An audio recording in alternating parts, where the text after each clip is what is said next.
سبحان علی خان بہت بڑی کمپنی کے مالک تھے اور ان کی ایک ہی بیٹی تھی سیما علی خان۔ سبحان علی خان کو اپنی بیٹی سے بہت ہی پیار تھا اور وہ اپنی بیٹی کے لیے ایک قابل لڑکے کا رشتہ ڈھونڈ رہے تھے، کیونکہ رشتے تو بہت تھے مگر سب لالچی تھے۔ اسی دوران سبحان علی خان کو اپنی کمپنی میں کام کرنے والے ارباز خان اپنی بیٹی سائمہ کے لیے بہت مناسب لگے۔ Arbaaz Khan middle class family سے تعلق رکھتے تھے مگر بہت ہی شریف اور سلجھے ہوئے تھے۔ سبحان علی خان نے جب ارباز خان سے اپنی بیٹی سائمہ کے رشتے کی بات کی تو ارباز خان نے اپنے والدین سے مشورہ کیا اور اس کے بعد سبحان علی خان نے اپنی بیٹی سائمہ کی شادی ارباز خان سے کر دی۔ ارباز اور سائمہ بہت خوشی سے اپنی زندگی گزار رہے تھے کہ اچانک ہی ان کی زندگی میں بہت بڑی خوشخبری آ گئی۔ ارباز خان کو پتہ چلا کہ سائمہ ماں بننے والی ہیں۔ دونوں بہت خوش تھے مگر یہ کیا، جس دن ایک بہت پیاری بیٹی کو جنم دیا اسی دن سائمہ اللہ کو پیاری ہو گئی۔ ارباز خان کو اس بات کا بہت ہی دکھ تھا اور سبحان علی خان وہ تو ٹوٹ کر ہی رہ گئے تھے۔ اس دنیا فانی سے جو منہ موڑ گیا ہے، برسوں کے جو رشتے تھے سبھی توڑ گیا ہے کھوج فرشتوں کو کہ ساتھ ہے کہ کیا ساتھ ہے لایا، اور فکر عزیزوں کو ہے کہ کیا چھوڑ گیا ہے۔ اب ان کی زندگی میں ان کی نواسی ہی سب کچھ تھی، لیکن ارباز خان کو وہ ابھی بھی اپنا بیٹا مانتے تھے۔ اس دوران سبحان علی خان نے ارباز خان کی فیملی سے مشورہ کیا اور اپنے جاننے والوں میں سے ایک جگہ ارباز خان کا رشتہ طے کر دیا، مگر اس بات کا معاہدہ ارباز خان کے گھر والوں سے کیا کہ برائے مہربانی وہ چاہتے ہیں کہ ان کی نواسی حوریہ ان کے گھر میں ہی رہے اور ارباز اور سمیہ بھی ان کے ساتھ ان کے گھر میں ہی رہیں۔ ارباز خان کے والدین مان گئے کیونکہ ان کے 2 بیٹے اور ہیں، انہیں اس بات سے کوئی پریشانی نہیں تھی اور وہ خود بھی شریف لوگ تھے۔ سمیہ نے در حقیقت ارباز خان سے شادی اس لیے کی تھی کہ اس کی نظر سبحان علی خان کی دولت پر تھی، مگر سمیہ نہیں جانتی تھی کہ سبحان علی خان ایک انتہائی سنجیدہ اور چیل کی نگاہ رکھنے والے انسان ہیں۔ انہیں جلد یہ اندازہ ہو گیا کہ سمیہ بہت لالچی عورت ہے اور اس کی پوری کوشش ہے کہ کسی طرح سب کچھ ارباز خان کے ہاتھ میں آ جائے اور اس کے بعد سمیہ پوری جائیداد پر قابض ہو جائے، جس کی حقدار صرف اور صرف حوریہ تھی۔ سبحان علی خان نے خاموشی کے ساتھ ایک وصیت بنوائی۔ اس وصیت کے حساب سے اس میں لکھا ہوا تھا کہ سبحان علی خان کی نواسی حوریہ جب تک 18 سال کی نہیں ہوتی تب تک سبحان علی خان اور ارباز خان ان دونوں میں سے جو بھی زندہ ہوگا وہ اس پوری جائیداد کا صرف کیئر ٹیکر ہوگا، اور جب اس کی نواسی 18 سال کی ہو جائے گی تو جائیداد حوریہ کے نام ٹرانسفر ہو جائے گی، مگر کسی بھی صورت میں سمیہ بیگم کو جائیداد میں سے کوئی حصہ نہیں ملے گا۔ ہاں، اگر وہ حوریہ کی ماں کی حیثیت سے رہنا چاہیں تو اس گھر میں رہ سکتی ہیں۔ وقت گزرتا گیا، حوریہ ابھی 14 سال کی تھی کہ اس کے نانا سبحان علی خان کا انتقال ہو گیا، مگر حوریہ کے والد ارباز خان تو زندہ تھے۔ سمیہ اتنی تیز خاتون تھی کہ انہوں نے ارباز خان کا تعلق ان کے اپنے خاندان سے ختم کروا دیا تھا۔ ارباز خان اپنے ماں باپ سے اکیلے ہی ملنے جاتے تھے۔ سمیہ نہ تو خود جاتی تھی اور نہ ہی حوریہ کو اپنے دادا دادی سے ملنے دیتی تھی۔ بہرحال حوریہ جب 17 سال کی تھی تو اچانک ارباز خان کا بھی انتقال ہو گیا۔ جب ارباز خان کا انتقال ہو گیا تو سمیہ بیگم کو لگا کہ ساری جائیداد پر ان کا حق ہو گیا ہے اور وہ اس کی مالک بن گئی ہیں، مگر ان پر قیامت تو تب ٹوٹی جب ان کے سامنے وصیت کھلی کہ ساری جائیداد حوریہ کی اور 18 سال کی عمر میں حوریہ کے نام ہو جائے گی، اور اس کے بعد جب حوریہ کی شادی ہوگی تو یہ ساری جائیداد حوریہ اس کے شوہر کے نام منتقل ہو جائے گی۔ حوریہ یہ جائیداد کسی اور کے نام منتقل نہیں کر سکتی، یہ جائیداد آگے سے آگے حوریہ کے بچوں میں منتقل ہو جائے گی۔ مطلب یہ کہ حوریہ کے پاس ایسا کوئی اختیار نہیں ہوگا کہ حوریہ یہ جائیداد کسی کے نام کر سکے۔ سمیہ بیگم کے تو مانو آگ ہی لگ گئی۔ پھر انہوں نے ایک پلان بنایا کہ حوریہ کی شادی اپنے کسی پالتو کتے سے کر دیتی ہوں تاکہ وہ میرا غلام رہے اور جائیداد پر بھی میرا قبضہ رہے، اور ساتھ میں انہوں نے یہ بھی سوچا کہ حوریہ کو زندگی بھر کبھی ماں ہی نہیں بننے دوں گی اور اس جائیداد کے اوپر اپنا ہی حق رکھوں گی، حوریہ کو اپنا غلام بنا کر رکھوں گی۔ مگر حوریہ بہت سمجھدار لڑکی تھی، تیز بھی تھی۔ جب 22 سال کی ہوئی اور سمیہ صاحبہ نے اس کی شادی اپنے ایک پالتو گنڈے سے کروانے کی کوشش کی، حوریہ نے گھر سے بھاگنے کی کوشش کی اور گھر سے بھاگ گئی، مگر اتفاق سے حوریہ کا ایکسیڈنٹ ہوا اور گاڑی سے ٹکرا گئے اور ٹکرانے کی وجہ سے حوریہ بے ہوش ہو گئی۔ حوریہ اس وقت ہاسپٹل کے بستر پر نیم مردہ حالت میں پڑی تھی۔ ڈاکٹر نشا اس کا علاج کر رہی تھی۔ صرف رضا کے کہنے پر، جو ان کے بہترین دوست تھے، اور سامنے بستر پر موجود حوریہ رضا کے دوست احان خان کی گاڑی سے ٹکرائی تھی۔ احان خان نے اپنے دوست رضا کو فوراً فون کیا اور وہ دونوں مل کر حوریہ کو ہاسپٹل لے کر آ گئے۔ 24 گھنٹے گزر گئے تھے، ابھی تک حوریہ کو ہوش نہیں آیا اور ڈاکٹر نشا بہت پریشان تھی۔ وہ مسلسل حوریہ کی ہارٹ بیٹ چیک کر رہی تھی جو نارمل انداز میں ہی چل رہی تھی۔ بظاہر تو کوئی پریشانی کی بات نہیں تھی، لیکن اس لڑکی کو ہوش کیوں نہیں آ رہا؟ اس بات کو سوچتے ہوئے نشا کی پیشانی پر بل پڑے ہوئے صاف نظر آ رہے تھے، ڈرپ بھی چل رہی ہے۔ وہ سب چیزیں دیکھتی ہوئی مطمئن تو تھی، لیکن لڑکی کے ہوش میں نہ آنے کی وجہ سے وہ کچھ سمجھ میں نہیں پا رہی تھی کہ اسی وقت دروازہ کھلا اور رضا کے ساتھ ان کے دوست احان ملک اندر داخل ہوئے۔ اب کیا صورتحال ہے ڈاکٹر نشا؟ رضا صاحب نے نشا سے بہت ہی نرمی سے پوچھا۔ رضا سب کچھ ٹھیک ہے، نارمل ہے، لیکن لڑکی کو ہوش کیوں نہیں آ رہا میری سمجھ سے باہر ہے۔ نشا نے سامنے بستر پر موجود لڑکی کی جانب اشارہ کرتے ہوئے کہا۔ احان نے ایک نظر ڈاکٹر کی طرف دیکھا اور پھر اس لڑکی کی جانب دیکھا جو ابھی تک بے ہوش تھی۔ میرا خیال ہے ہمیں کسی اور ہسپتال میں لے کے جانا چاہیے رضا، احان نے سنجیدگی سے کہا۔ آپ اسے کسی بھی ہسپتال میں لے کے چلے جائیں، علاج وہی ہوگا جو یہاں ہو رہا ہے۔ اگر لڑکی خود ہی ہوش میں نہیں آنا چاہتی تو کوئی کچھ نہیں کر سکتا، نشا نے ناگواری سے کہا۔ احان ملک کو اسے غصے سے بولا۔ احان نے کہا، میرا مقصد آپ کی دل آزاری نہیں تھا ڈاکٹر، لیکن میں اب ڈاکٹر چینج کرنے کا سوچ رہا ہوں، شاید اللہ تعالیٰ نے کسی اور کے ہاتھ میں اس کے لیے شفا رکھی ہو۔ احان ملک کو وہ ڈاکٹر پہلی ہی نظر میں بہت بھائی تھی۔ ادا قاتل، نگاہ قاتل، زباں قاتل، بیاں قاتل۔ بتا قاتل کہاں جاؤں میں، جہاں جاؤں وہاں صرف تو ہی تو۔ اس لیے احان ڈاکٹر نشا سے بہت نرمی سے بات کر رہا تھا۔ اس کے سادہ سے الفاظ پر نشا کا چہرہ خطرناک حد تک سرخ پڑا اور غصے سے رضا کو دیکھا۔ رضا خاموشی سے اپنے ہونٹ بیج گیا۔ اگر اللہ پر اتنا ہی یقین ہے تو پھر یقین کو مضبوط بھی رکھیں۔ شفا دینے کا وقت اگر آیا تو شفا یہاں بھی مل جائے گی۔ شفا دینے والی ذات صرف اللہ کی ہے، وسیلہ کوئی بھی بن سکتا ہے، اور جس دن اللہ نے اس کو شفا دی اس دن میں ہوں یا کوئی اور، کوئی فرق نہیں پڑتا۔ اور رہی بات اس لڑکی کے ہوش میں نہ آنے کی، تو مجھے یہی لگتا ہے یہ لڑکی اب نارمل ہو چکی ہے، لیکن وہ آپ کی یا کسی اور کے ڈر سے ہوش میں نہیں آنا چاہتی اور بے ہوشی کا ڈرامہ کر رہی ہے، ڈاکٹر نشا نے ناگوار لہجے میں احان سے کہا۔ تو احان نے پلٹ کر ایک نظر اس بے ہوش لڑکی کو دیکھا۔ وہ واقعی بے ہوش یا ناٹک کر رہی تھی، احان اندازہ نہ لگا سکا۔ ٹھیک ہے، پھر ڈسچارج کر دیں، احان نے بولا۔ ڈسچارج کر کے کہاں لے کے جائیں گے؟ نشا نے ناگواری سے پوچھا۔ کسی دوسرے ہاسپٹل جہاں ڈاکٹر اسے ہوش میں لا سکیں۔ نشا نے پلٹ کر ایک گھوری رضا پر ڈالی تو رضا اپنے کان کھجا کر رہ گیا۔ آپ میرے ڈاکٹر ہونے پر شک کر رہے ہیں؟ احان کے مد مقابل جاتے ہوئے نشا نے کہا۔ یہ تو آپ کو پتا ہوگا کہ آپ ڈاکٹر ہیں بھی یا نہیں، کیونکہ ابھی تک میرا مریض ہوش میں نہیں آیا، اور ایک بے ہوش مریض کو آپ 24 گھنٹوں میں ہوش میں نہیں لا سکی، تو میں آپ کو ڈاکٹر کیسے کہوں؟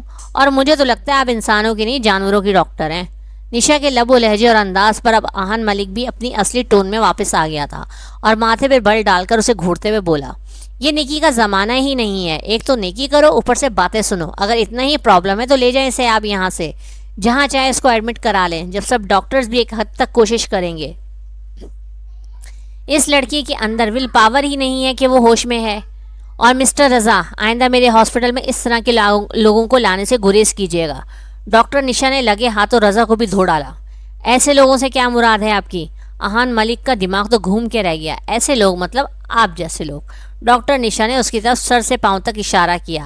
آپ کی زبان کچھ زیادہ ہی چل رہی ہے ڈاکٹر، اگر اس زبان کے بجائے تھوڑا ہاتھ چلا لیتی تو ابھی تک میری مریض ہوش میں آ چکی ہوتی۔ احان ملک نے ایک ایک لفظ چبا کر کہا۔ یار پلیز تم دونوں لڑنا تو بند کرو، ایک تو اس لڑکی کو ہوش نہیں آ رہا، معلوم نہیں کون ہے، کہاں سے آئی ہے، اوپر سے تم دونوں لڑائی شروع کر رہے ہو۔ پلیز ڈاکٹر احان کی طرف سے میں معافی مانگتا ہوں۔ تم کیوں معافی مانگ رہے ہو؟ احان ملک کو اس کا انداز پھر سے غصہ دلا گیا۔ ایک تو غلط بات یہ ڈاکٹر کر رہی ہے، بجائے اس کے کہ ڈاکٹر معافی مانگے تم اس سے معافی مانگ رہے ہو۔ احان میرے یار، نشا کی طرف سے میں تم سے معافی مانگ لیتا ہوں پلیز۔ رضا نے اب کی بار احان اور نشا دونوں کی طرف باری باری ہاتھ جوڑے اور بے بسی سے دیکھا۔ دونوں ہی اس کے بہترین دوست ہیں اور دونوں ہی اس کی نہیں سن رہے تھے۔ اس وقت کمرے میں ان تینوں کے علاوہ اور کوئی نہیں موجود تھا۔ میں یہاں سے جا رہی ہوں مسٹر رضا، آپ اپنے دوست کے ساتھ سے کہیں کہ اپنا مریض لے کے یہاں سے چلے جائیں، میں ان کو اور ان کے مریض کو یہاں پر مزید برداشت نہیں کروں گی۔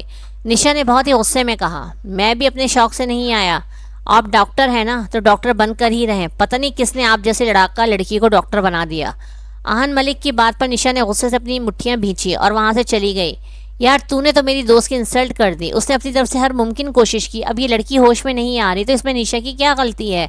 رضا نے نشا کی طرف داری کی۔ میرے خیال سے ہمیں اس موضوع پر اب بات بند کر دینی چاہیے۔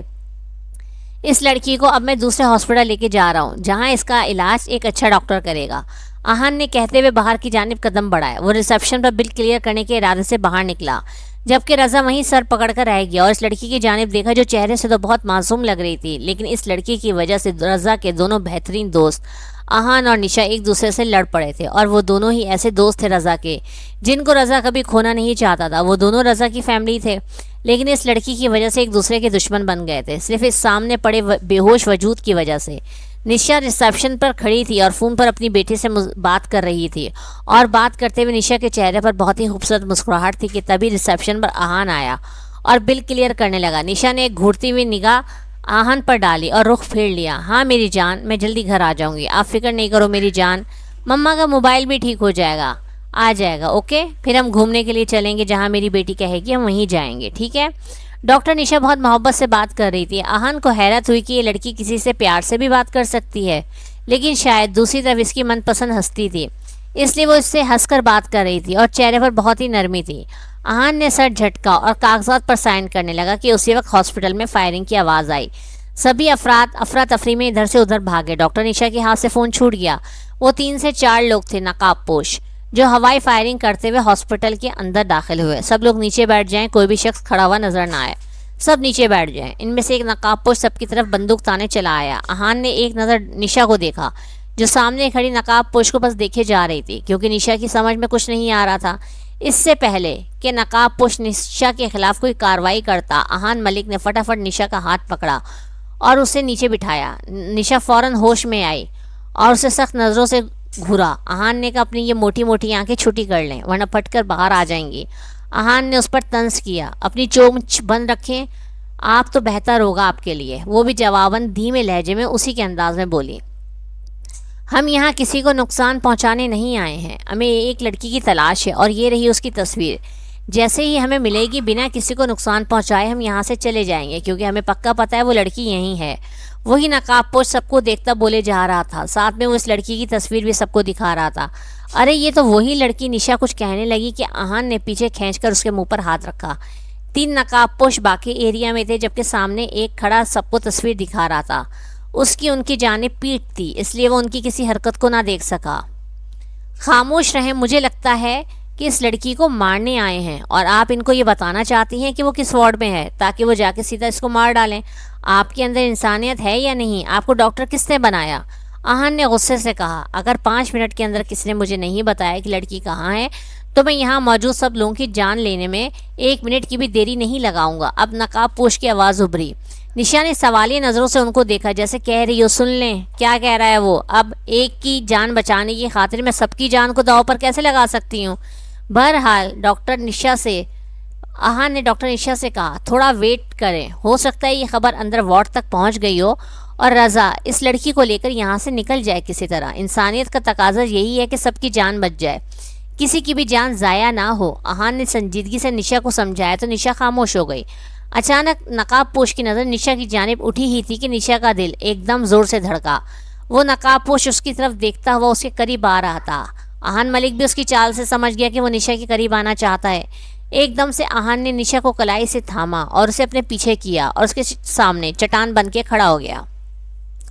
سامنے سے ہٹو، زیادہ ہیرو مت بنو، اس نقاب پوش نے آہن ملک کو غصے سے گھورتے ہوئے کہا۔ تمہیں یہاں سے جو چاہیے تم خود ڈھونڈو اور اسے لے جاؤ، میری بیوی کو ہاتھ بھی مت لگانا۔ آہن ملک کی بات پر نشا کے ماتھے پر بے شمار بل پڑے۔ وہ اسے اپنی بیوی کیسے کہہ سکتا تھا، وہ بھی اتنا پکا منہ کر کے؟ تمہاری بیوی مشکوک لگ رہی ہے، مجھے لگتا ہے یہ جانتی ہے کہ یہ لڑکی کہاں ہے، اور اس نے ڈاکٹر کا یونیفارم بھی پہنا ہوا ہے، تو یہ تو سب مریضوں کو دیکھتی ہوگی، اس لیے یہ بتائے گی کہ اس نے اس لڑکی کو کہاں دیکھا ہے۔ میں نے اس لڑکی کو کہیں نہیں دیکھا، انفیکٹ یہ لڑکی ہمارے ہسپتال تو آئی ہی نہیں۔ نشا نے آہن ملک کے پیچھے سے کھڑے ہوتے ہوئے اپنی گردن باہر نکال کر اس نقاب پوش کو جواب دیا۔ جھوٹ مت بولو، ایک ڈاکٹر کو اچھی طرح پتا ہوتا ہے کہ اس کے ہاسپٹل میں کون سا مریض کدھر سے آیا ہے، اور وہ لڑکی کل سے یہاں پر ہے، اور تم ڈاکٹر ہو، تمہیں نہیں پتا کہ تمہارے ہسپتال میں یہ لڑکی ہے یا نہیں؟ سامنے آ کر بات کرو۔ نقاب پوش نے آہن ملک کو بندوق سے ایک طرف دھکیلنے کی کوشش کی۔ آہن نے وہ بندوق پکڑ کر اس کو پیچھے کی طرف پش کیا۔ تمہیں ایک بات سمجھ میں نہیں آتی، میری بیوی سے دور رہو۔ جب اس نے کہا کہ نہیں دیکھا اس نے اس لڑکی کو کہیں تو نہیں دیکھا، میری بیوی جھوٹ نہیں بولتی۔ اگر نہیں یقین تو خود جاؤ اور پورے ہسپتال کا جائزہ لے لو، اگر یہ لڑکی ملتی ہے تو اس کو لے کر یہاں سے چلے جاؤ۔ آہن ملک اپنے غصے میں بھول گیا کہ سامنے والے نے ہاتھ میں گن تھامی ہوئی ہے، اور اگر وہ چل گئی تو آہن سیدھا اوپر پہنچ جائے گا۔ سردار جلدی چلیں، اس لڑکی کو ہاسپٹل سے ایک لڑکا بھگا کر لے جا رہا ہے۔ ہم نے ابھی اس کو ویل چیئر پر لڑکی کو لے جاتے ہوئے دیکھا ہے، یہ نہ ہو یہ وہی لڑکی ہو جس کی تلاش میں ہم یہاں آئے ہیں۔ اس کے دوسرے ساتھی نے آ کر اس کو بتایا۔ وہ نقاب پوش جو آہن پر وار کرنے والا تھا اپنے دوسرے ساتھی کی بات سنتا ہوا اس کے بتائے ہوئے راستے پر بھاگا۔ آہن ملک ابھی بھی ویسے ہی کھڑا ہوا تھا۔ اب اسے رضا کی فکر ہوئی۔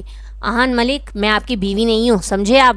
نشا نے اس کے سامنے آتے ہوئے غصے سے بولا۔ آہن نے کہا، اور آپ کو بیوی بنانے سے پہلے 100 بار مرنا پسند کروں گا۔ آہن نے بھی اسی کی ٹون میں اسے جواب دیا۔ ڈاکٹر نشا اور آہن فوراً اس وارڈ کی طرف لپکے جہاں پر وہ لڑکی تھی۔ جیسے ہی وارڈ کا دروازہ کھلا تو اندر کوئی بھی نہیں تھا، نہ ہی وہ لڑکی نہ ہی رضا۔ او مائی گاڈ، رضا کہاں گیا؟ اور وہ لڑکی؟ نشا نے سر پر ہاتھ مارا۔ مجھے لگتا ہے رضا اس لڑکی کو لے کر یہاں سے چلا گیا اور یہ سارے نقاب پوش اس کے پیچھے ہی جا رہے ہیں۔ ملک نے فوراً اپنے ڈی ایس پی دوست کو فون ملایا تاکہ وہ رضا کی مدد کر سکے۔ اب تک وہ ان سب میں پولیس کو انوالو نہیں کر پایا تھا کیونکہ وہ کچھ جانتا ہی نہیں تھا، لیکن اب بات رضا کی زندگی کی اس لڑکی کی زندگی پر آ گئی تھی اور وہ رضا کو اپنی وجہ سے کسی بھی مشکل میں یا پریشانی میں نہیں ڈال سکتا تھا۔ اس لیے اس نے بلاج کو ساری بات مختصر بتائی اور مدد کے لیے بولا۔ کال بند کر کے وہ نشا کی جانب مڑا جو وہاں کھڑی ایک پیج پر کچھ لکھا ہوا پڑھ رہی تھی۔ یہ کیا ہے؟ ایان اس کے پاس آیا۔ وہ پیج اس کے ہاتھ سے لیتے ہوئے دیکھنے لگا تو اس پہ لکھا تھا فارم ہاؤس۔ ان 2 لفظوں کو پڑھتے ہوئے آہن کے دماغ میں کلک ہوا۔ رضا کی رائٹنگ وہ فوراً پہچان گیا۔ اس کا مطلب ہے، آہن سمجھ گیا کہ رضا اس لڑکی کو لے کر فارم ہاؤس جا رہا ہے۔ آہن ملک کو بھی اب اسی راستے کا انتخاب کرتے ہوئے بلاش کو بتانا تھا تاکہ اگر اس پر کوئی مصیبت آئے تو وہ مل کر اس کا مقابلہ کر سکے۔ کہاں جا رہے ہیں آپ؟ اپنے دوست کی مدد کرنے جو میری وجہ سے مشکل میں پڑ گیا ہے۔ میں بھی آپ کے ساتھ چلوں گی۔ رضا جتنا آپ کا دوست ہے اتنا میرا بھی ہے، نشا نے پختہ لہجے میں کہا۔ میرا نہیں خیال کہ آپ کا وہاں جانا مناسب ہے، آپ ڈاکٹر ہیں، آپ کو ہاسپٹل میں ہی رہنا چاہیے۔ آہن نے نرم لہجے میں طنز کرتے ہوئے دروازے کی جانب قدم بڑھائے تو رضا دروازہ کھولا ہی تھا کہ سامنے نقاب پوش نظر آیا۔ اس کا مطلب تھا وہ نقاب پوش ابھی بھی وہیں ہاسپٹل میں موجود تھے۔ شاید رضا بھی اس لڑکی کو لے کے ہاسپٹل سے نہیں نکل پایا تھا، اسی لیے وہ اس کو ڈھونڈ رہے تھے۔ آہن نے فوراً سے دروازے کو بند کیا اور لاک لگایا۔ اب دروازہ کیوں لاک کیا آپ نے؟ وہ باہر ابھی بھی موجود ہیں اور مجھے نہیں لگتا کہ وہ نقاب پوش اکیلا ہے، اس کے ساتھ اور بھی ہیں اور ان کے ہاتھ میں اسلحہ بھی ہے اور میں کسی قسم کا رسک نہیں لینا چاہتا۔ کیا یہاں سے نکلنے کا کوئی اور راستہ ہے؟ ساری بات بتاتے ہوئے آہن نے سنجیدگی سے نشا سے پوچھا۔ آپ تو اپنی جان بچا کر یہاں سے نکلنا چاہتے ہیں، تو رضا کا کیا بنے گا؟ اس لڑکی کا کیا ہوگا؟ آپ کو ان کی مدد کرنی چاہیے۔ نشا نے آہن کو ناراضگی سے کہا۔ میں آپ کو کسی بھی سوال کا جواب دینے کا پابند نہیں ہوں نشا، مجھے اچھے سے پتا ہے کہ اپنے دوست کی مدد کیسے کرنی ہے۔ اگر آپ میری مدد کرنا چاہتی ہیں تو مجھے بتائیں یہاں سے نکلنے کا کوئی دوسرا راستہ ہے یا نہیں۔ آپ کے سامنے ہی وہ کھڑکی ہے، وہاں سے نکل جائیں۔ اس کے سائڈ پر ایک کوریڈور بنا ہوا ہے، آپ کو وہاں سے جمپ کر کے آگے جانا پڑے گا تو آپ دوسرے فلور پر پہنچ جائیں گے، وہاں سے آپ باہر بآسانی نکل سکتے ہیں۔ نشا نے اسے تفصیل سے جواب دیا۔ آہن کھڑکی سے باہر جھانکنے لگا۔ یہ مشکل تو ضرور تھا لیکن ناممکن نہیں۔ فرسٹ اور سیکنڈ فلور کو کراس کرتے ہوئے وہ نقاب پوش سیدھا 3rd فلور پر آئے تھے۔ شاید انہیں کہیں سے ٹپ ملی تھی۔ بہرحال وہ نشا کی جانب پلٹا۔ ہم دونوں بآسانی یہاں سے نکل سکتے ہیں، آہن نے کہتے ہوئے اس کی جانب دیکھا۔ کیا مطلب ہے آپ کا؟ میں نے آپ کو راستہ دکھایا ہے، یہاں سے آپ نے جانا ہے تو جائیں، لیکن میں یہاں سے نہیں جا سکتی۔ نشا نے صاف لفظوں میں انکار کیا۔ اگر یہاں سے نہیں جائیں گے تو دوسری طرف وہ نقاب پوش آئیں گے اور ان کا نشانہ بھی آپ ہی بنیں گے۔ بہتر ہے کہ آپ میرے ساتھ نکلیں یہاں سے، ہر حال میں، تاکہ ہم یہاں سے نکلیں اور رضا اس لڑکی کی مدد کریں۔ آئیں میرے ساتھ۔ آہن نے اسے سمجھاتے ہوئے کھڑکی کو کھولا۔ نشا نے آگے ہو کے نیچے دیکھا تو زیادہ اونچائی پہ نہیں تھے وہ لوگ، 3ری منزل پہ تھے۔ آہن ملک، میں نہیں جا رہی، ہم گر گئے تو ہماری ہڈی پسلی ٹوٹ سکتی ہے۔ آپ کو اسپائڈر مین بننے کا شوق ہے تو شوق سے جائیے، اگر مجھے کچھ ہو گیا تو میری بیٹی کا کیا ہوگا؟ نشا تو رونے والی ہو گئی۔ آہن ملک کو ایک شوق لگا۔ تم شادی شدہ ہو؟ اور نشا کی بات پہ وہ حیران ہوا۔ ہاں، میری ایک 3 سال کی بیٹی ہے اور وہ مجھ سے بے انتہا پیار کرتی ہے۔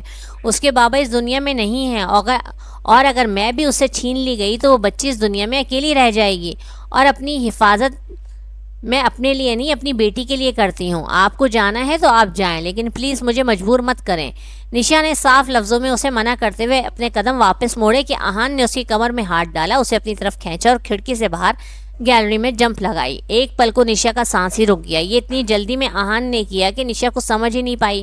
یہ کیا کیا آپ نے؟ آپ مجھے اپنے ساتھ کیوں گھسیٹ رہے ہیں؟ پلیز آپ میرا پیچھا چھوڑ دیں اور جہاں جانا چاہتے ہیں جائیں، نشا نے گھبراتے ہوئے کہا۔ وہ چھوٹی سی گیلری میں تھے جہاں بہت ہی کم جگہ تھی۔ آپ میرے ساتھ چل رہی ہیں ڈاکٹر نشا؟ وہ اسے دیکھ کے پختہ لہجے میں بولا اور ایک دیوار کا سہارا لیتے ہوئے آگے بڑھنے کی کوشش کرنے لگا، اور ساتھ ہی ڈاکٹر نشا کا ہاتھ بھی تھام لیا اور کھینچ کے اسے اپنے سینے سے لگا لیا۔ یہ کیا کر رہے ہیں؟ پلیز ہم گر جائیں گے آہان۔ اس نے آہان کی شرٹ کو پکڑا، اس کی لپسٹک کا نشان آہان کی شرٹ پر چھاپ چھوڑ گیا۔ اپنی دھڑکنوں پر اس لڑکی کے ہونٹوں کا احساس محسوس کرتا ہوا آہان ملک کا دل 120 کی رفتار سے دوڑا۔ یقین کریں نہیں گرنے دوں گا۔ ایک ٹرانس کی سی کیفیت میں آہان نے ڈاکٹر نشا کی آنکھوں میں دیکھتے ہوئے کہا۔ ڈاکٹر نشا بھول گئیں اور آہان کی آنکھوں میں کھو گئیں کہ اس وقت ایک بہت ہی کم جگہ پر گیلری میں کھڑے ہیں اور ذرا سی بھی ان کی نادانی ان کو نیچے گرا سکتی ہے۔ آہان ملک کے جواب پر نشا نے اسے دیکھا، لیکن آہان ملک اس کی جواب کا انتظار کیے بغیر اس کی کمر میں ہاتھ ڈال کر گیلری سے باہر نکلتا ہوا ایک پائپ کے راستے اس لیے دوسرے وارڈ میں داخل ہوا۔ وہاں کھڑے ہو کر دونوں نے گہرے سانس لیے۔ آہان ملک نے بغیر وقت ضائع کیے دروازے کی جانب قدم بڑھائے۔ باہر نکل کے دیکھا تو کوئی نہیں تھا۔ وہ بلڈنگ کا 2nd فلور تھا اور وہ وہاں سے آسانی سے نکل سکتے تھے کیونکہ نقاب پوشوں نے صرف بلڈنگ کے 3rd فلور کو ہی یرغمال بنایا تھا۔ وہاں سے کوئی بھی نکلتا تو ان کا راز فاش ہو سکتا تھا۔ ان دونوں کی قسمت اچھی تھی کہ بغیر کسی نقصان کے وہ یہاں تک پہنچ گئے۔ تیز تیز قدم اٹھاتے وہ دونوں کوریڈور میں سے گزرتے ہوئے 1st فلور پر آئے۔ اسی لمحے آہان کے نمبر پر بلاچ کی کال آئی۔ پوچھا کہاں ہو؟ آہان نے کہا میں 1st فلور پر آ چکا ہوں، لیکن وہ اوپر ہیں۔ وہ نقاب پوش 6 ہیں جنہوں نے اوپر سب مریضوں اور رشتہ داروں ڈاکٹروں کو یرغمال بنایا ہوا ہے اور ان سب کو آپ کی مدد کی ضرورت ہے۔ آہان نے اپنے دوست بلاچ کو تفصیل سے بتایا۔ تم وہاں سے کیسے نکلے؟ وہ ہاسپٹل سے تھوڑی دوری پر تھا، بس کسی نے مدد کی اور وہاں سے نکل آیا۔ تم جلدی سے پہنچو تاکہ یہ معاملہ حل ہو۔ بلاچ سے بات کرنے کے بعد آہان نے نشا کی جانب دیکھا۔ امید کرتا ہوں ہم دونوں دوبارہ کبھی نہیں ملیں گے۔ اتنے میں اس کے نمبر پر رضا کی کال آئی تو فوراً فون اٹھایا۔ اس سے بات کر کے وہ کچھ حد تک مطمئن ہوا۔ وہ یہاں سے اس لڑکی کو لے کے نکل گیا تھا۔ بلاچ بھی وہاں ٹیم کے ساتھ پہنچ گیا۔ اسے پورے ہاسپٹل کے گرد اپنی ٹیم کو پھیلا دیا۔ اب ان سب کا یہاں سے بچ کے نکلنا آسان نہیں تھا، ایسا آہان کو لگا، جبکہ وہ یہ نہیں جانتا تھا کہ وہ نقاب پوش کوئی عام گنڈے نہیں۔ وہ جیسے ہی دروازے کی جانب بڑھا، اپنے پیچھے نشا کی چیخ سنی۔ وہ فوراً پلٹا تو ایک نقاب پوش ان دونوں کا پیچھا کرتے ہوئے یہاں تک پہنچ گیا تھا۔ اب اسے نشا کو اپنے قبضے میں لیا ہوا تھا، جبکہ اس کی گن کا رخ ڈاکٹر نشا کی گردن پر لگا ہوا تھا۔ آہان نے اپنی مٹھیاں سختی سے بھینچی۔ اس لڑکی کی پشت پناہی تم کر رہے ہو، بہتر ہوگا اس لڑکی کو ہمارے حوالے کر دو ورنہ یہ ڈاکٹر جان سے جائے گی۔ نقاب پوش نے اپنی آنکھیں آہان ملک کی آنکھوں میں ڈالتے ہوئے سرد لہجے میں غراتے ہوئے کہا، میں کسی لڑکی کے بارے میں کچھ نہیں جانتا، تم ڈاکٹر نشا کو چھوڑ دو۔ آہان ملک نے بنا پلک جھپکے اس سے کہا۔ نقاب پوش بولا، مجھے بیوقوف سمجھا ہے؟ وہاں اوپر جب میں وہ تصویر سب کو دکھا رہا تھا تو یہ لڑکی اس ڈاکٹر کو دیکھتے پہچان گئی تھی۔ اس سے پہلے کہ یہ کچھ بولتی تم نے پھر اسے روک دیا، پھر تم اسے لے کے ایک کمرے میں غائب ہو گئے اور وہاں سے کسی طرح چھپ چھپا کے یہاں پہنچ گئے، اور تم کہتے ہو کہ تم نے کچھ نہیں کیا، تم نہیں جانتے، لگتا ہے تم ایسے نہیں بتاؤ گے۔ اس نے گن کی بیک ڈاکٹر نشا کے سر پر ماری۔ ایک پل کو نشا کو لگا وہ مر گئی ہے۔ اس کی آنکھوں کے آگے اندھیرا چھا گیا، خون کی ایک لکیر اس کے ماتھے سے نیچے آنے لگی۔ آہان نے نقاب پوش کی جانب غصے سے قدم بڑھائے کہ نقاب پوش پھر سے بولا، خبردار وہیں رک جاؤ، اگر تم نے کوئی بھی پیش قدمی کی تو اگلی بار گولی سیدھا اس کے دماغ میں گھسا دوں گا۔ وہ بنا ڈرے جھجکے دھمکی دے رہا تھا۔ آہان جانتا تھا ایسے لوگوں کا کوئی دین ایمان نہیں ہوتا، گولی چلانا ان کے لیے بائیں ہاتھ کا کھیل ہے۔ آہان کو اس وقت صرف نشا کی فکر تھی جو اس کی گن کے نشانے پر تھی۔ ٹھیک ہے، میں تمہیں اس لڑکی کا پتہ بتاتا ہوں، لیکن تم نشا کو چھوڑ دو۔ آخر کار آہان ہار مانتے ہوئے بولا۔ نقاب پوش کے چہرے پر ایک فاتحانہ مسکراہٹ آئی اور آہان کو دیکھنے لگا اور بولا، تم مجھے اس کے پاس لے کے چلو گے؟